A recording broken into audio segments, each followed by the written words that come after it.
Yoo-hoo! It's the time for package from China.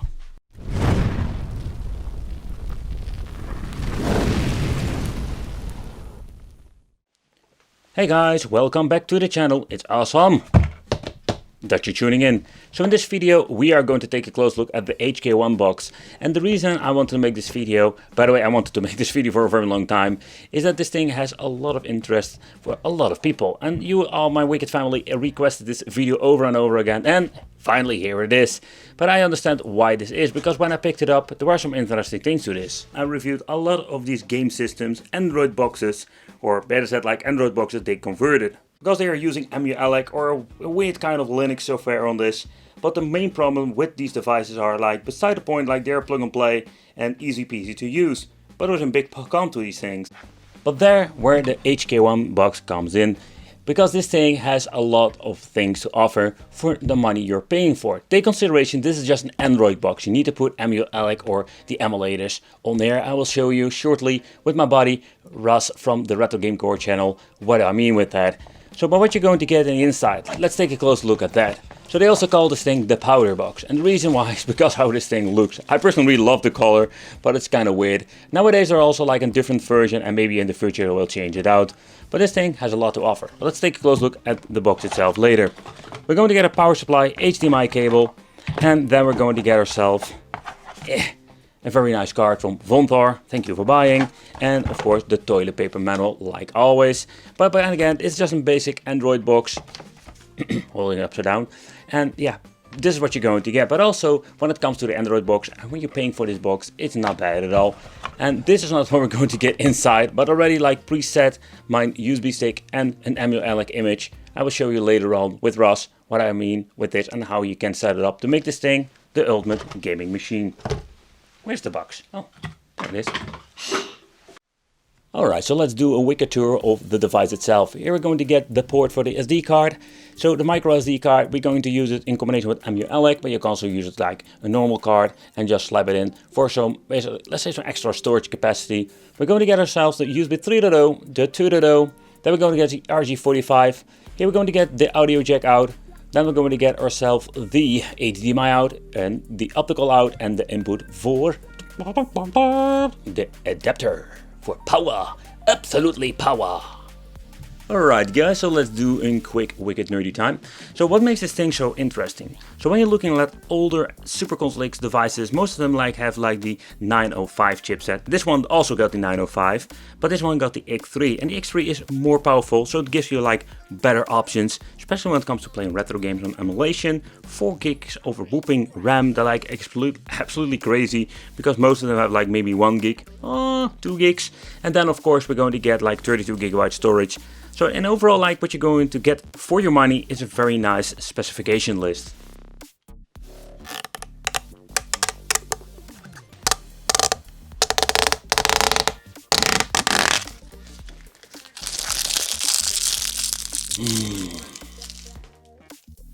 But first, let's talk about the Android part of the HK1 box. Alright, so when the system has been booted up, this is what we're going to get. So the bottom row you see over there is basically more like a shortcut method. So here you can basically like add your favorite applications. There are some pre-installed things like YouTube, Amazon Prime, stuff like that. But if you want to basically add new applications, you need to go to the Play Store. Alright, so Netflix is possible to watch, but take consideration it's a rooted device, so we cannot run it on full HD or 4K resolutions. But besides that, we have a lot of great stuff that we can do with this box. Okay, so let's do a quick look at ADA64. The platform is Franklin, 4 gigabytes of RAM, and this thing comes installed with 32 gigabytes of internal storage, but of course there are different versions out there, take that in consideration. It comes with Bluetooth version 4 Plus. Okay, so let's take a close look at the CPU. So it's the ARM Cortex A55 running on 1908 MHz. And I must say, like, it's a quite interesting box when it comes to the specs and especially the CPU. Let's go to the display, and here you will see this device runs on the Mali G31, and the 31 is a very nice GPU. It's not like the most powerful one, but it is better than the Mali 450 of course that we've seen in the Super Console X. So Android version, let's go. Number 9, the pie edition. The pie you can't eat and become fluffy with, but just the pie. It's a rooted device, already told you, so Netflix will not work perfectly on this. It will boot up, but you can only watch in low resolutions. A little bit of a bummer with these things. Okay, so next up, 4K playback on YouTube. It is no problem whatsoever with this box. So that's very convenient, and personally I think it's pretty damn awesome. Even with a cheap box we can have the option. So besides that we don't have the Netflix option, we do have it on YouTube. Okay, so next up, let's take a close look at the gameplay. So if you want to play some old school Android games, you have a lot of fun with this, because this thing is powerful enough to run a lot of stuff. Even when it comes to asphalt, stuff like that, it will run just fine. So this is what I think is pretty damn awesome. Besides, we can play some emulation, we can also play some Android games. So it's a pretty damn good all-round box. Okay, so already mentioned, like, this is not an emulation beast from out of the box. What you need to do basically is make yourself an SD card and yeah, set it up. And for this part, I asked my buddy Russ from the Retro Game Core channel to make a tutorial for you guys. So let's go. Hey everybody, this is Russ from Retro Game Core. So Wicked asked me to make a quick tutorial on how to install EmuElec on any system. So let's just dive right into it. Now, EmuElec is an emulation-based operating system that lives on an SD card. So as you can imagine, the first thing you're going to need is a micro SD card. I'm going to use this card here, but really just use whatever you got. To get EmuElec, you're going to want to go to their GitHub page. And within their wiki page, it's going to show you all the chipsets and devices that are compatible with this firmware. First thing you want to do is go to the installation part of their guide, and then find the file type that corresponds to the chipset that you're using with your device. Now personally, the device I'm going to test on has an S922X chipset, so I need to make sure that I grab this Amlogic file, the one that says NG on it.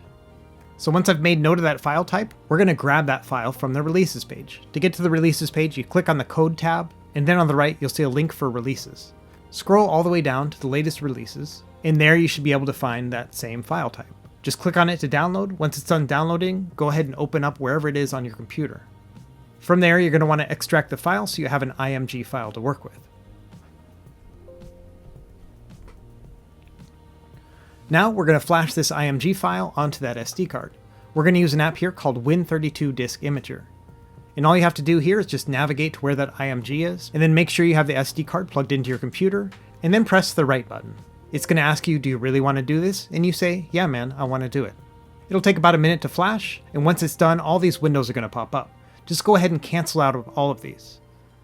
Now one of the partitions are going to say EmuElec on it, and within here we're going to put a special file. First, you have to go to the EmuElec device trees webpage, and within here, find your device or the chipset that you're running. You can see this is the one I'm using here. So I'm just going to make note of this file name, and I'm going to go into the device trees folder within that EmuElec partition. And there you're going to find that file that's mentioned in the EmuElec page, and then copy and paste it into the root folder of that partition. Next, you're going to want to rename that file to dtb.img. Now, if the file extensions are not showing up in your Windows Explorer, just go over to the View tab and then check this File Name Extensions block. And that's really it. So go ahead and eject the SD card and let's put it into whatever device it is that you're going to be running EmuElec on. So when you first boot it up, EmuElec's going to do a couple different things. It's going to resize partitions, it's going to show you this video, and then you're in the main interface. First thing you want to do is plug in a gamepad and then map all of the buttons to that gamepad. After that, you're in. Now there's not a whole lot you can do right here with EmuElec from the start. You're going to have to add your games and BIOS files and things like that. And long story short for that, you just plug the SD card back into your computer and then start dragging in all of your game files. If you want more information on how to set things up in EmuElec or other operating systems like this, go ahead and check out my channel. But for now, thanks for watching and back to you, Wicked. Thank you for joining me here on the show and giving me the assist. Okay, so let's take a close look at everything that we're going to need. So there's a kind of weird situation also, because with mine there was something wrong with the SD card, and not like wrong, it's broken or whatsoever, but it is due of the speed of the box itself in combination with the kind of SD card you're using. So what do I mean? So basically when you're plugging in this bad boy, the problem is like, even everything has been set up properly, the problem is that it doesn't boot up. Yeah, seriously, like that's such a weird situation. And yeah, what you need to do basically is get yourself a card reader. And what you're going to get with this situation is basically you're forcing it into the boot, and then we can boot up EmuElec. It's not a really convenient thing, But hey, for the video I just wanted to show you that is one of the things you can do. So let's boot it up like this. And of course we also have like shorter SD cards, so that is also an option. But when you're going to get yourself an Android box or mini PC, there are no controllers that will be included. So you need to get yourself one or two. Okay, so the first one you can get is the PlayStation 2 fake controllers. I wouldn't really recommend it, but just wanted to show you. These are the controllers that you're going to get with your Super Console X systems, not the best one. Then we're going to get our typical Xbox 360 controller. Nowadays, here we can find these things really cheap, and there's like knockoffs on AliExpress they can basically get, and they are like pretty damn good. Okay, and last but not least, we're going to get ourselves like the PlayStation 4 weird hybrid thing. And this controller, at the beginning I never heard of it, but some of the PC edition will give you one or two of them. They also comes in wireless edition and of course the one with the wire. These are like super comfortable and really nice high quality controllers with a very nice D-pad. So these are like very nice options that you can get, especially when it comes to the Xbox 360 and this controller. These are like amazing controllers and they are not really expensive. EmuElec is like a really awesome piece of software. And what I already shown you, you can just basically download it and put it on the box. If everything have been preset and everything have been downloaded to the SD card, yeah, you have just a really cool piece of technology in your hands. And with this HK1 box, we're going to get like a lot of value for basically not a lot of money. And I mean like especially you're going to get a very high performance for low cost. Something you're basically missing with some of these Super Console X. And yeah, take consideration you're just going to buy an Android box and there's where we're going to get ourselves like the difference. You need to get yourself a controller, an SD card, you need to set it up, stuff like that. But in the end, what you're going to get is pretty damn awesome if you ask me. And now with the more power that we're going to get with the S905X3, we can play some more games than with the typical Pandora's boxes, Super Console X's. I'm still lost in the jungle, by the way. But let's take a close look at some, let's say, more demanding Sega Saturn, Sega Dreamcast, Sega Naomi, stuff like that had a lot of issues on the basic Super Console X systems. Okay, so just wanted to start off with PlayStation 1. I just want to point out, if you're going to get yourself a cheap box nowadays, the Super Console X is a great example, like the ones you're getting like the basic editions, those will play PlayStation 1 just fine. But of course, if you want to like mess around with, let's say, higher resolutions, there we're going to need even more power than what we're going to have now. So there's something you need to take consideration. But for now, like PlayStation 1 runs just fine. And that's pretty cool. Yep, going to do it. Alright, so next up, PlayStation Portable. And we need to take into consideration is that all the games will run way better, especially when it comes to two-dimensional stuff like this game. But when you're going to get into the God of War, the more demanding game, Wipeout, stuff like that, you still will see, like say, struggles. Because for PlayStation Portable, we will need a lot of power to run those games on full speed. But basic games like this run just fine. And in my opinion, that is pretty damn awesome. But when you're looking at Sega Saturn, it's a new edition, because with this like newer chips we can have like a better EmuElec support. So 4.2 and even later on when we're watching this video will be like a newer version. We're going to get Sega Saturn. It's pretty damn awesome, but that will push this basically the S905X3 to the maximum. Take consideration like the Nvidia Shield is one of the best boxes you can still get, and that also has like, let's say, some issues when it comes to Sega Saturn. So take on consideration is like this will always be the case with low power boxes. So I think it's pretty awesome to see that this game runs on the HK1 box. It will still have some hiccups or you need to add some frame skip. But what is pretty cool, so where Sega Dreamcast had a lot of problems with the cheaper boxes, again Super Console X, the first generations, this box will have a pretty damn good performance when it comes to Sega Dreamcast. And I think there is where this box will shine mostly.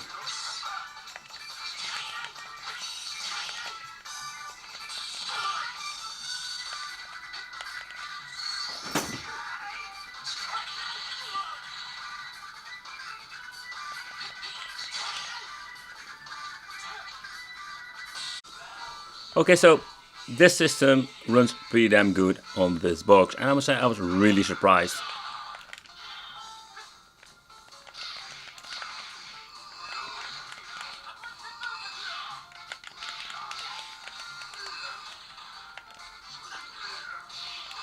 I want to say that I was surprised to see that this system runs okay on the Super Console X cheap editions, but this was absolutely cool.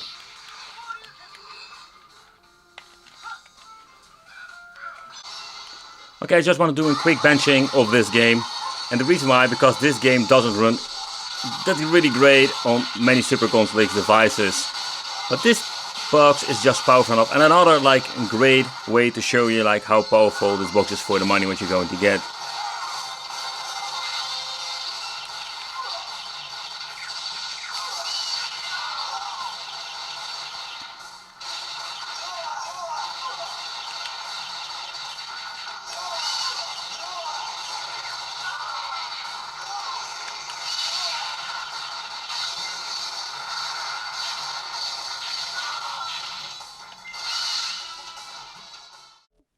Alright guys, so this is what we're going to get with the HK1 box.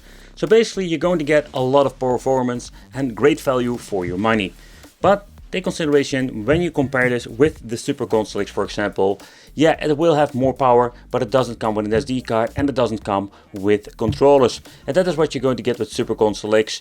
So another thing is like you can upgrade this thing to 4 and even higher, where you're going to be limited with 3.9 over here. So there are some differences over there, but if you love the Tinker, the HK1 box, I think this thing is having really good value for your money. Let me know in the comments what you think of this. But thank you for watching. Consider subscribing, hit that little bell, become one of the Wicked family, and I will see you in the next video.